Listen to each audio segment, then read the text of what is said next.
September 7th, 1996, Las Vegas Boulevard. Death Row Records head of security, Reggie Wright Jr., sat in the third car behind Tupac Shakur, a former LAPD officer, a man raised inside the Compton Police Department's culture, and that night he failed at his job. But here's the real question. Did he actually fail, or did he succeed at something else entirely? Because when you peel back the layers of Reggie Wright Jr.'s story, you don't find answers. You find a man standing at the intersection of two worlds that should never have touched, and you find silence that's louder than any confession. Reggie Wright Jr. wasn't some random hire off the street. His father, Reggie Wright Sr., ran the Compton Police Department's gang unit for years. Young Reggie grew up watching his dad navigate the razor's edge between law enforcement and street politics, learning which gang signs meant what, which colors triggered which responses, which names you whispered and which you shouted. By the time he joined LAPD in the late 1980s, Reggie Jr. already knew more about Compton's underworld than most veteran detectives. He understood the code, he spoke the language, and when Death Row Records came calling in the early 90s, offering him a position that paid exponentially more than his police salary, Reggie made a choice that would define the rest of his life. He walked away from the badge and became the man responsible for keeping the West Coast's most volatile hip-hop empire safe. But here's what people don't talk about. Death Row didn't just need muscle. They needed someone who understood police procedure, who knew how investigations worked, who could spot a setup before it unfolded. Suge Knight wanted a security chief who thought like a cop, but acted like family, and Reggie Wright Jr. fit that description perfectly, maybe too perfectly.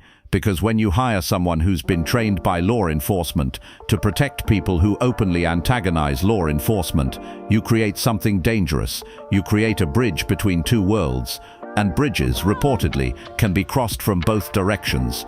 The badge came off. The instinct stayed. People close to the death row operation during that era remember Reggie as methodical, quiet, always watching. He wasn't the loudest voice in the room. That was Suge's domain. But he was often the most observant. Former label employees recall how Reggie would position himself near exits during studio sessions, how he'd insist on specific car formations during convoys, how he'd personally vet every new person entering Death Row's inner circle. On paper, he was doing everything right. He ran background checks. He coordinated with venue security before shows. He even maintained relationships with LAPD officers, keeping communication lines open in case things went sideways. Reggie Wright Jr., according to those who worked alongside him, was professional, competent, and deeply embedded in both the street world and the system designed to police it, which makes what happened in Las Vegas on September 7, 1996, all the more haunting, because if Reggie was that good at his job, how did everything fall apart so catastrophically? The answer, some insiders suggest, might not be about competence at all. It might be about choices made long before that night. Choices about loyalty, about information, about which world Reggie truly belonged to when the moment of crisis arrived. Let's rewind to 1995. Tupac has just signed with Death Row. Suge Knight bailed him out of prison, and now Pac is the label's biggest asset, bigger than Snoop, bigger than Dre before he left, bigger than anyone. Reggie Wright Jr. is tasked with one primary objective: keep Tupac alive. And for over a year, he does exactly that. Tupac performs at venues across the country. He records All Eyes on Me in marathon studio sessions. He shoots music videos, attends parties, makes public appearances, and through it all, Reggie coordinates security. People in the operation said Reggie treated Tupac's protection like a military assignment. 3-car formations, advanced teams at venues, specific routes to avoid known enemy territory. On the surface, it worked. Tupac stayed safe. But beneath that surface, according to some who were there, tensions simmered. Tupac, by all accounts, didn't always listen. He was fearless to the point of recklessness, often dismissing security protocols because he felt they made him look weak or paranoid. Reggie would recommend avoiding certain clubs. Tupac would go anyway. Reggie would suggest low-profile transportation. Tupac wanted to ride in Suge's BMW, top down, music blasting. There was a fundamental conflict between what Reggie knew was safe and what Tupac felt was authentic. And somewhere in that friction, cracks formed. People close to the situation recall heated discussions between Reggie and Suji about how to handle Tupac's defiance. Suji, always the loyalist to his star, reportedly sided with Pac's instincts. Reggie, trained to think tactically, saw disaster approaching, but in the death row hierarchy, Suji's word was final, so Reggie adapted. He tightened what he could control and accepted what he couldn't. But here's where things get murky. In the months leading up to Vegas, Reggie Wright Jr. reportedly began hearing whispers, street talk about tensions between death row and various Crips factions in Compton, rumors about Tupac being targeted, coded warnings from people still connected to his father's old police network. Some former associates claim Reggie tried to communicate these concerns to Suge, suggesting they scale back public appearances or increase the security footprint around Tupac. Others say Reggie downplayed the threats, believing death row's reputation alone would deter serious action. The truth, as is often the case in this story, depends on who you ask. What's undeniable is that by early September 1996, multiple sources, both inside and outside death row, knew something was building. The question is, what did Reggie know, and when did he know it? 3 warnings, no changes. On September 7th, Reggie Wright Jr. made decisions that would haunt the investigation for decades. He approved the trip to Las Vegas for the Tyson-Selden fight. He coordinated the convoy that would transport Tupac and Suge from the MGM Grand to Club 66. And critically, according to multiple accounts, he remained in the third car, several vehicles behind Tupac, when the shooting occurred. People who've studied the logistics of that night often ask the same question: why wasn't death row's head of security in the car directly behind Tupac? Why wasn't he closer? Reggie's explanation, given in later interviews, was that he was coordinating the overall convoy, maintaining communication with the lead and rear vehicles.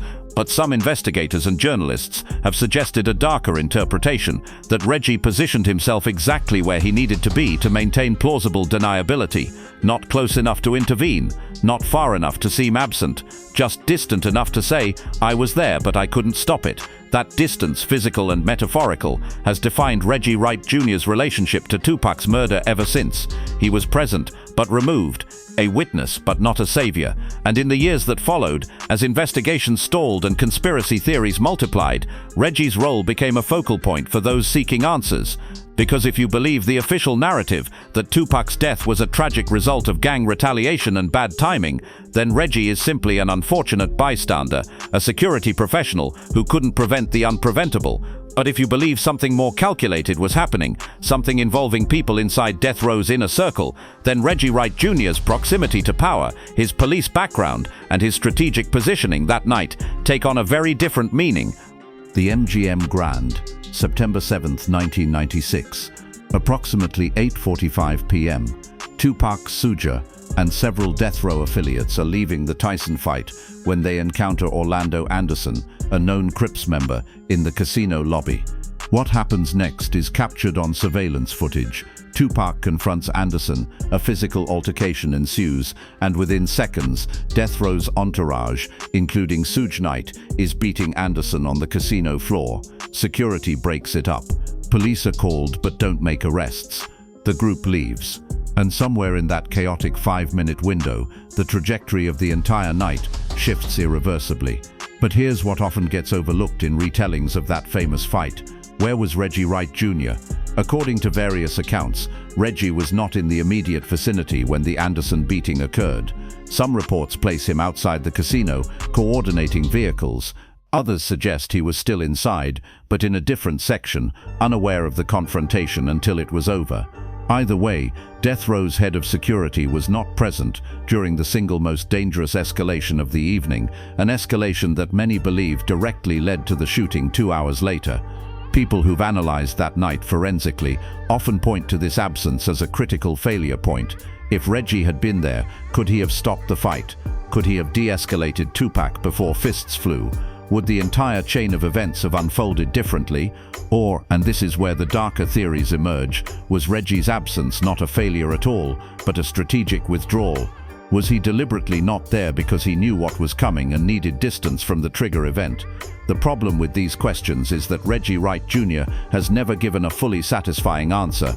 In interviews over the years, he's acknowledged the MGM Grand incident, confirmed he wasn't present during the fight, and maintained that by the time he learned about it, the decision had already been made to proceed with the evening as planned.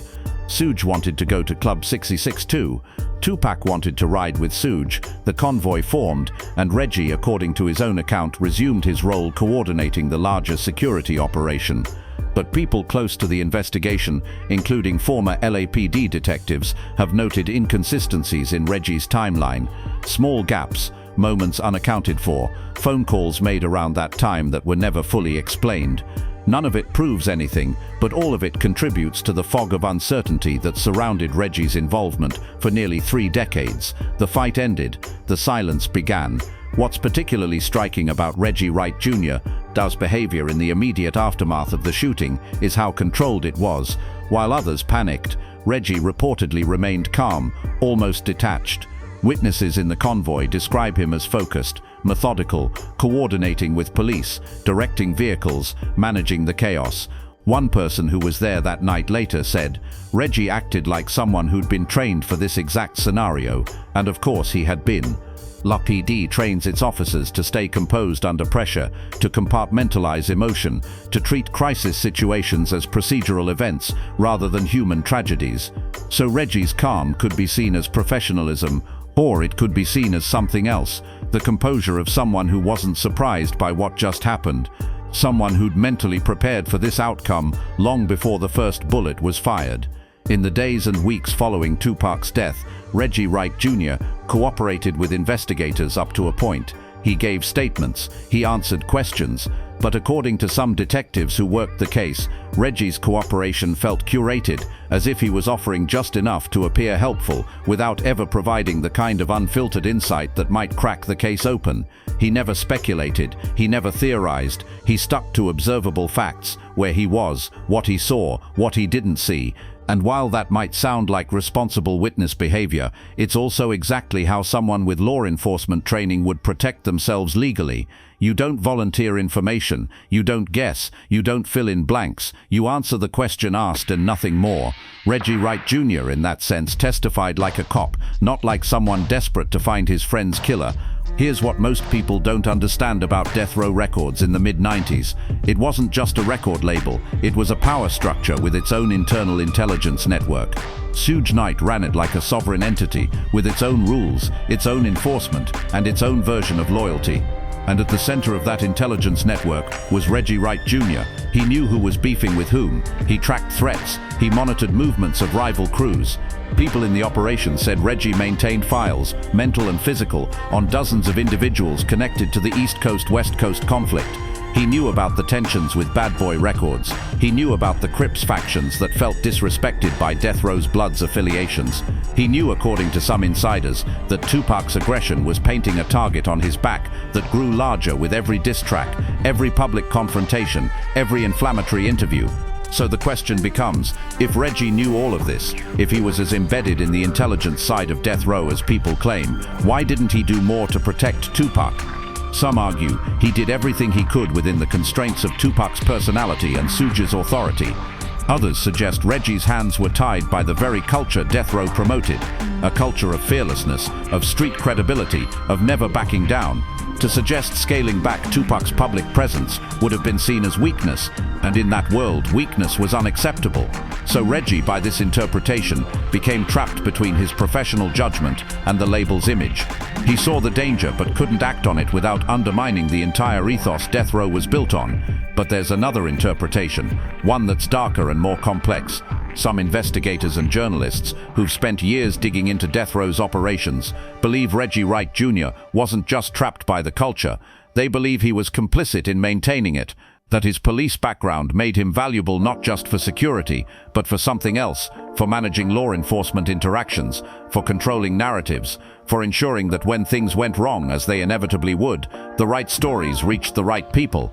In this version of events, Reggie wasn't a failed bodyguard, he was a fixer, someone who understood how to navigate the gray zone between the streets and the system, who could talk to cops without sounding like a snitch, who could advise Suge on how to structure operations to minimize legal exposure.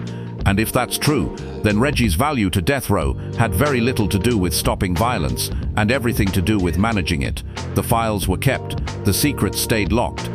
Consider this.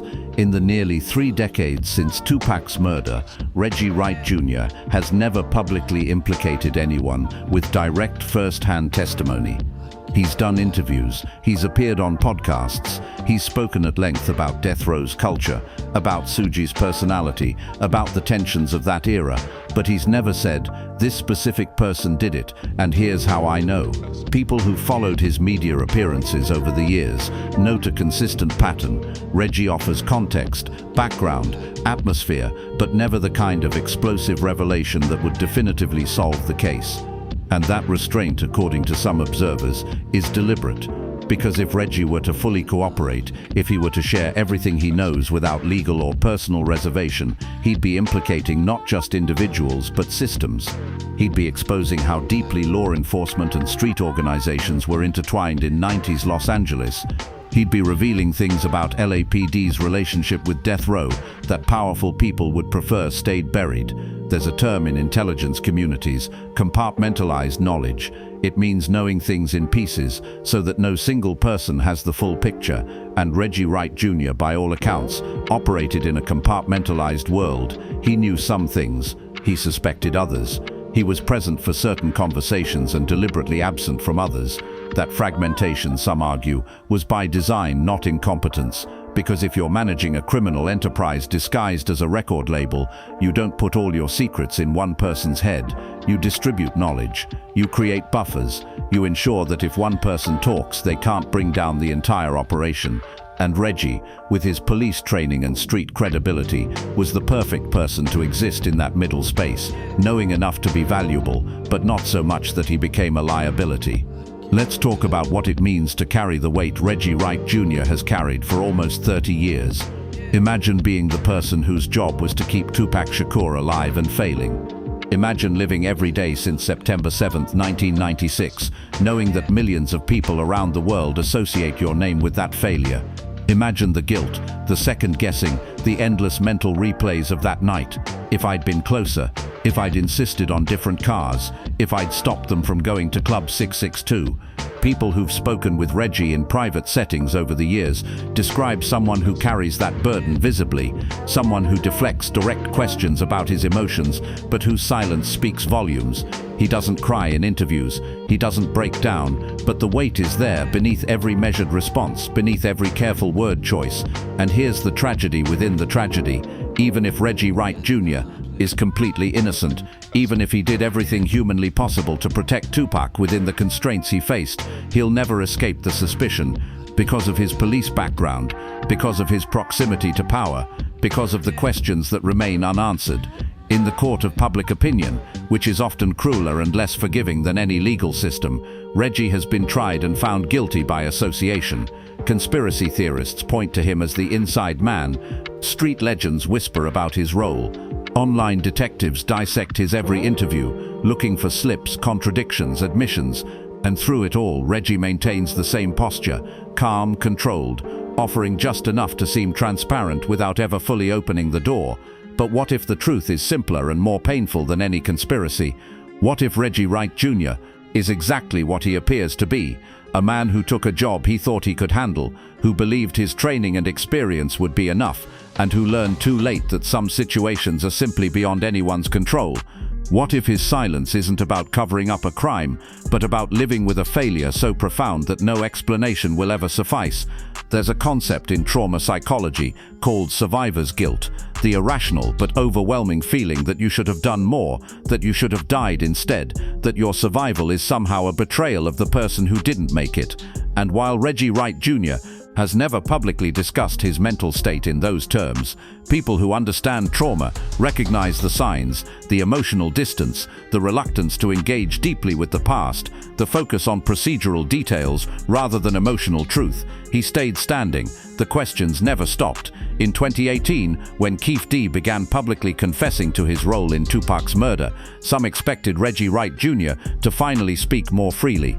After all, if one of the alleged participants was now on record admitting involvement, surely Reggie could add context, could fill in blanks, could help the public understand what really happened. But Reggie's response was measured, almost muted. He acknowledged Keefe D's statements. He offered general agreement with the broad strokes of the confession, but he didn't seize the moment to unburden himself, to share everything he'd been holding back for 2 decades. And that restraint once again fueled suspicion. People wondered, why isn't he more forthcoming now that there's finally some accountability? What's he still protecting? The answer, according to those who've known Reggie personally, might be disappointingly mundane. He's protecting himself. Not because he's guilty of orchestrating Tupac's murder, but because he's guilty of being human, of making mistakes, of failing at the one job that mattered most, of living in the gray area between law enforcement and street culture for so long that he no longer fully belongs to either world.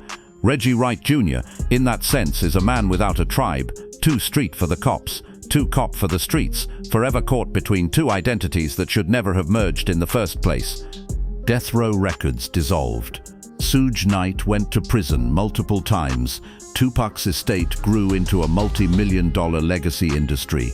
And through all of it, Reggie Wright Jr. faded from the spotlight, becoming a background figure in a story that consumed the foreground. But he never fully disappeared. In the 2000s and 2010s, Reggie occasionally surfaced in documentaries, offering his perspective on the death row era. He started a media company. He gave interviews to hip-hop journalists.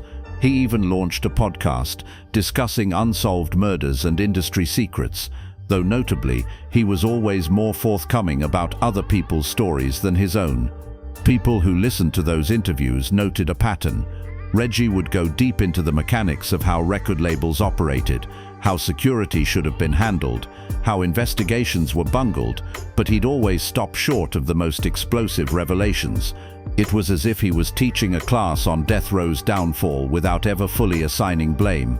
Some saw this as strategic intelligence, Reggie positioning himself as an authority on the era without becoming a target. Others saw it as cowardice, a man with knowledge refusing to use it for justice. And a few saw it as something more tragic, a person stuck in an impossible position, knowing that any truly honest account of what happened would implicate people still alive, still dangerous, still capable of retaliation. Because here's the uncomfortable truth about unsolved murders in the hip-hop world. They stay unsolved partly because the people who know the truth understand that truth-telling has consequences. You don't just risk your reputation, you risk your safety. You risk your family's safety. And Reggie Wright Jr., having spent decades navigating violent environments, understood that calculation better than most. The podcast aired, the vault stayed closed. In 2023, when Las Vegas police finally arrested Dwayne Keefe D. Davis for Tupac's murder, the case roared back into public consciousness. News outlets revisited the evidence, documentaries were updated, and once again, people looked to Reggie Wright Jr. for answers.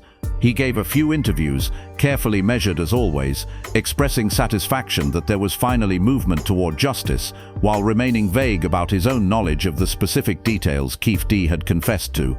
It was classic Reggie, present but distant, engaged but guarded, and while some appreciated his restraint, interpreting it as respect for the legal process, others felt frustrated, even angry. How can you have been that close to Tupac, that embedded in death row, and still have so little to say now that someone's actually been charged? The answer perhaps is that Reggie Wright Jr. learned a long time ago that saying too much gets you killed, or worse, makes you legally vulnerable. People forget that Reggie's father, Reggie Wright Sr., also faced scrutiny over his connections to death row while serving in the Compton Police Department. There were allegations never proven that Wright Sr. provided inside information to Suge Knight, that he helped death row navigate law enforcement in ways that crossed ethical lines. Whether those allegations were true or not, they hung over the Wright family name for years, and Reggie Jr., living in that shadow, likely understood early on that his police lineage was both an asset and a liability. He could never be fully trusted by the streets because of where he came from, and he could never be fully embraced by law enforcement because of where he chose to go. Here's something that often gets lost in the tactical analysis of Reggie Wright Jr.'s role. He knew these people. Tupac wasn't just an assignment. Suge wasn't just a boss. Death row wasn't just a job. For several years in the mid-90s, Reggie lived inside that world, traveled with those people, shared meals, attended parties, celebrated victories. People who worked at death row during that era describe it as a family, dysfunctional, violent, toxic, but still a family. And Reggie was part of that family, which means when Tupac died, he didn't just lose a client. He lost someone he'd spent countless hours with, someone whose voice he'd heard every day, someone whose presence filled rooms. That kind of loss doesn't disappear just because you were hired to prevent it. If anything, it compounds the grief with guilt, making it harder to process, harder to articulate, harder to survive. In the years immediately following Tupac's death, people who knew Reggie said he changed. He became quieter, more withdrawn. The confidence he'd carried as death row's security chief seemed to erode, replaced by something heavier, something like resignation. He left the music industry, transitioning into other ventures, but he never fully escaped the gravity of that night in Las Vegas. It followed him into every new project, every new relationship, every conversation about his past. And while Reggie rarely spoke about his emotional state publicly, those close to him noted signs of someone living with unresolved trauma, difficulty sleeping, hypervigilance, a tendency to avoid certain topics or locations.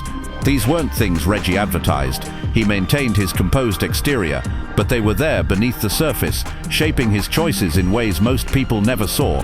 The job ended. The haunting didn't. There's a question that haunts anyone who studies Reggie Wright Jr.'s story. What does he see when he closes his eyes at night? Does he replay September 7, 1996, frame by frame, searching for the moment he could have intervened? Does he imagine alternate timelines where different choices led to different outcomes? Does he hear Tupac's voice, Suge's voice, the sound of gunfire on Flamingo Road? Or has he learned to compartmentalize so effectively that the memories stay locked away, accessible only when necessary, controlled like evidence in a case file? People who've worked in high-stress security roles describe a coping mechanism called tactical dissociation, the ability to separate yourself emotionally from traumatic events so you can continue functioning operationally. And Reggie, with his law enforcement training, likely developed that skill early. But dissociation has a cost. It protects you in the moment, but isolates you over time, creating distance not just from the trauma, but from your own emotional life.